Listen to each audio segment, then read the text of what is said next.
Another weekend in the books, another Eagles victory, wild card weekend, big win for the Birds. One down, three to go. Really, really nice win from the Eagles in their last game. And they really set the tone, literally, from the opening kick. The opening kick when uh, I believe it was Oren Burks who came up and hit Nixon, the Packers, the Packers kick returner, hit him, jarred that ball loose, and we recovered it. We really set the tone um, on the kind of day it was going to be. Now, as of course, as the game went on, um, we had we had our little hiccups. You know, we we forced quite a few turnovers against the Packers, and we had our scoring chances, but we weren't able to do anything with it. But the fact that we held the Packers to 10 points just shows you how well our defense is playing. Our defense is playing lights out. Number one defense in the league this year. I can't remember. You might have to go back to the Andy Reid, Jim Johnson era when our defense was top three, top two in the league. I mean, these guys are playing lights out, and they are clicking on all cylinders. And I think that we match up well with anybody in the league, in my humble opinion. Eagles have the best defense, and it's not even close. The only team that I might say can rival the Eagles defense, um, but other than that, man, we're just we're just taking folks out to the woodshed, and nobody beat us. We made Jordan Love look below average in this game. Um, the only real the only real player that really got anything going against us was Josh Jacobs. Josh Jacobs was responsible for the Packers' only touchdown in this last game, and that didn't come until the fourth quarter. But other than that, we put the locks, we put the clamps down, and we locked up the Panther, or rather, the Packers' offense. So the defense was the name of the game, or should I say, it was the story for the Eagles this past week. Um, Offense, listen, I will say this: the offense does need to be better. Jalen Hurts only 130 something passing yards, 131 passing yards, or something like that. You know, could it be better? Absolutely, absolutely, it could be better, and I think that it does need to be better. However, at this time of the year, when you have aspirations like the Eagles do to win a championship, to compete for and win a Super Bowl, I'm only going to speak for myself, but I think that there are a lot of people that feel the same way I do. Style points is at the bottom of the it's at the bottom of how we want to try and win. We're trying to win football games here, man. We're trying to win football games. We're not concerned, or at least I'm not concerned about how we do it. You know, what the final score is, how many yards we throw for, or how many yards we run for, how whether or not we turn the ball over, we win the turnover battle or anything like that. The only thing that matters wins. Win 4 games or win 3 games, however many you have to win. We, I'm only concerned about winning at this juncture of the season. If you have the opportunity to play football into January, deep into January, and potentially go to a Super Bowl, we're trying to win football.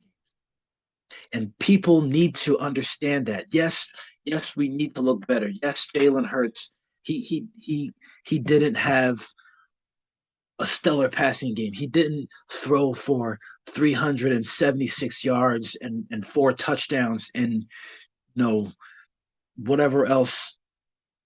But one thing that I've learned about the Eagles this year, about this version of the Eagles, the 2024 squad, is that we are not a team. We are a football team that plays inside out. And what I mean by that when I say that we play inside out is that it's a basic, a very basic yet very um, tried and true formula as to how to win football games. You run the ball and you play defense. And we have the personnel to do those two things, and they do it well. In order to run the ball effectively, you have to have a good offensive line. We have a great offensive line. Jordan Mailata, Mekhi Becton, Cam Jurgens, Landon Dickerson, Hall of Famer Lane Johnson. You can't ask for a better a starting five offensive lineman than that. You just can't. These guys are road graders. They are bullies. They are going to push around. They've been pushing around defensive lines for the better part of this year, and they're going to continue to do that. And then the second component of that formula is you have to have a good running back. We have a great running back. Saquon Barkley led the league in rushing this year, 2,000 yards, a couple of 200-yard rushing games on his resume this year. And he could have had 200, or he could have had close to 200 against the Packers this year or this week. But the score could have looked a whole lot worse than what it was. But Saquon, being the classy player that he is, and being the smart player that he is, chose to kneel it and just call game right there rather than running for however many yards it was going to be, 60, 70 something yards, or and um, really blowing the game wide open. But those are the two things that we do well. That's running the ball and playing defense. Yes, playing defense. We have a great defense. We have a defensive line that's blossoming, a young defensive line. Jalen Carter, Nolan Smith, who is finally living up to um, the expectations that we had for him. Jordan Davis, who seems like he's finally starting to realize who he can be, and he's throwing his weight around a little bit, which is what we need, which is the kind of temperament you need from a defensive tackle. You need a defensive tackle who's going to be playing in a bad mood. And Jordan Davis, he's bigger than everyone else on our defense, literally. And all we needed for him was to realize that, if you wanted to, you could take over this entire game. Nobody can block you one-on-one. They can barely block you two-on-one.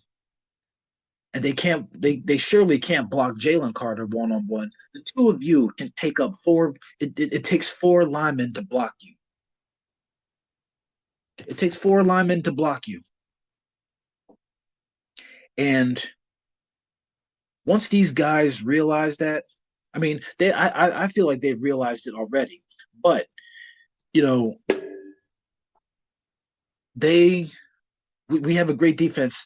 Zach Bond coming out of nowhere, making the Pro Bowl. Zach Bond has been everywhere. Zach Bond's been everywhere. He's a Pro Bowl linebacker, and now you know Kobe. Now Kobe Dean, we're gonna be we're gonna miss him. That's a pretty big hole in our defense. We're gonna miss him for sure. Excuse me, but even still, the defense is playing well. Quinyon Mitchell, in my opinion, I think he should have been Defensive Rookie of the Year. He probably won't get that, but that's whatever. I'll see Gardner Johnson inserting some attitude into that secondary and into our defense. You know, Darius Slay turning back the clock with a big interception. You know, we do all of we do everything well. The formula for winning football games, running the ball and playing defense, we do all of those things well. That's the kind of team that we are. That's our makeup. We're going to run the ball. We're going to play defense, which brings me to Jalen Hurts, the um,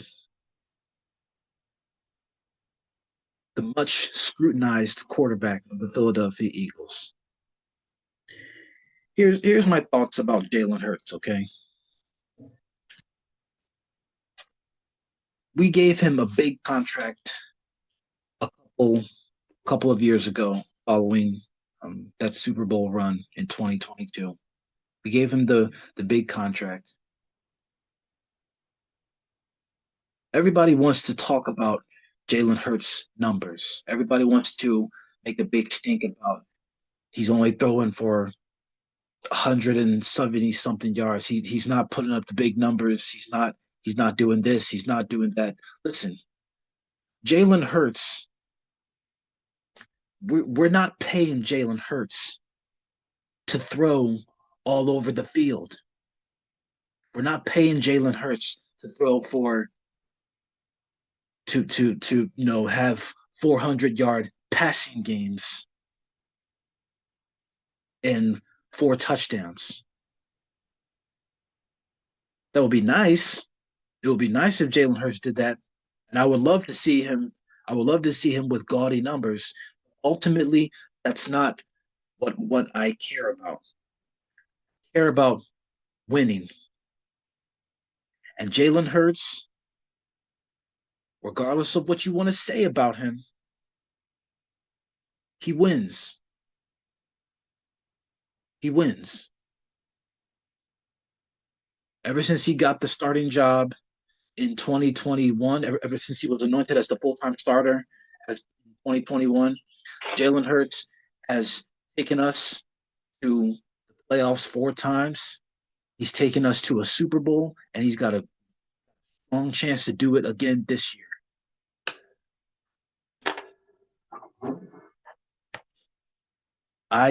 I ultimately, on one hand, you have um, throwing for hundreds and hundreds of yards per game, and then on the other hand, you have winning when it counts. I'd rather Jalen Hurts be winning when it counts. That's just me. Do we win because of him? Do we win in spite of him? You know, whichever side of the fence you're on regarding that, the bottom line is that when Jalen Hurts is under center for the Eagles, more often than not, we win.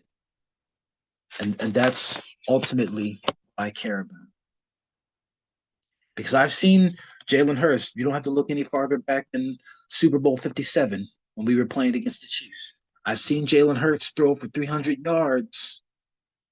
I saw him rushed for 3 touchdowns in that game. In a game that 7, 8 times out of 10, we play that kind of game, we win. But that particular day, we did. We didn't win that game. But now you go to a game like this past Sunday where Jalen Hurts throws for 130 something yards and we win, and everybody still is poking holes in a W. It's like, at this point in the season, going back to that, at this point in the season, we're trying to win games. We're trying to win games to go to the Super Bowl, and everyone still has a problem with it. Do we want to see it get fixed? Sure. I would I want Jalen Hurts to get it fixed. He needs to get it fixed, but this is a team effort. When one side of the ball isn't playing well, or when they're underperforming in some people's eyes, the other side can raise its play. We have that good of a team. So, I mean, like, what are we talking about here? We're winning games. We're winning games. That's that's all I care about. We're winning football games. And we have given ourselves a chance to win a Super Bowl this year. And if we do that, especially coming off of how 2023 ended, that you know abomination of a season after the way it started. If we win a Super Bowl this year, you know, Jalen Hurts, he can throw for 150 yards every single game next year, or I should say, he can throw for less than 200 yards every single game next year, and I won't have a problem with it, especially if we're winning. If we win another 13, 14 games next year, ultimately. So again, do we need to improve the passing game? Sure, we're winning, and that's ultimately what anybody should be concerned about. We're winning games. That's first and foremost. So, all that being said, 131. I do think now we're scheduled to get a lot of snow this this coming week as we welcome the Rams. We have a rematch with the Rams on Sunday. So this is again another game that's probably going to be favoring the run. We're probably going to see a lot of Saquon Barkley, and we'll probably see a lot of Kenneth Gainwell. This is a game that bodes well. That see each of them getting double-digit carries. I think it's going to be a game that's just tailor made running the ball. We'll probably see another sub 200-yard game from Jalen Hurts, but you know what? I'm especially if we win, I'm cool with it. It means that we advance to the NFC Championship and we get another, and we're one step closer to winning a Super Bowl. So yeah, it was just complete domination of the Packers. And as we get ready for the Rams, this game will probably be um it'll probably be a little bit more closer than it was the first time. But I expect them to you know handle their business. A warm weather team who played out of didn't even play in their own stadium due to the tragedies in Los Angeles. I know that was devastating for them, but it was nice to see the Rams get an emotional win in the wake of everything that's going on in California. So um, that was that was pretty cool. But turning the page to this week, like I said, a West Coast team on a short week, not playing in their own stadium, traveling cross country to play in, know, basically a blizzard, freezing conditions. I think the game time temperature is supposed to be 32 degrees. It's supposed to have a wind chill of like 10 or something like that. So it's regardless, it's going to be cold. It's going to be cold. This has Eagles. This game has green written all over it. Game favors the green, and I'm excited because I think that we can win this game, and you know we should wear them down. I was listening to WIP earlier, and they were talking about how much bigger the Eagles' offensive line is than the Rams' defensive line. Rams, they have some good players, but again, this is running the ball, playing defense, you know, in your face. We're going to play physical. That's just what we do. That's how we play. And ultimately, I don't think that the Rams match up well with us enough to be able to, know, stand that over the course of 60 minutes. So I'm looking forward to the game. I think that the Eagles will pull it out, and um, whoever we play after that, whether it's Washington or Detroit, if we win this game, I feel really good about our chances against them as well. So let's keep doing what we're doing, man. It's working for us. Just like they say, whatever if it ain't broke, don't fix it. What we've been doing, the way we've been playing for the last several months, it's been working for us. It's going to continue to work for us, and we shouldn't deviate from it at all. Just play. Just play. Playoffs aren't about it's not about looking good. It's about winning the game. So whether we win it 45-41, 23-20, 3-2, I really could not care less. Playoffs are about winning and getting to the Super Bowl and winning. And that's what we've been doing up to this point, and that's what we're going to continue to do for as long as this run continues. So, game is going to be a fun game. It's going to be an electric atmosphere. It has the potential to be one of the more memorable games in Eagles history, and we'll be tuning in. We'll be supporting our birds as they go for this divisional round playoff and look to advance to the NFC Championship game. I'm with it. Looking forward to it. Birds. We'll check in. We'll check in shortly after the game, and we'll go from there. Go Birds.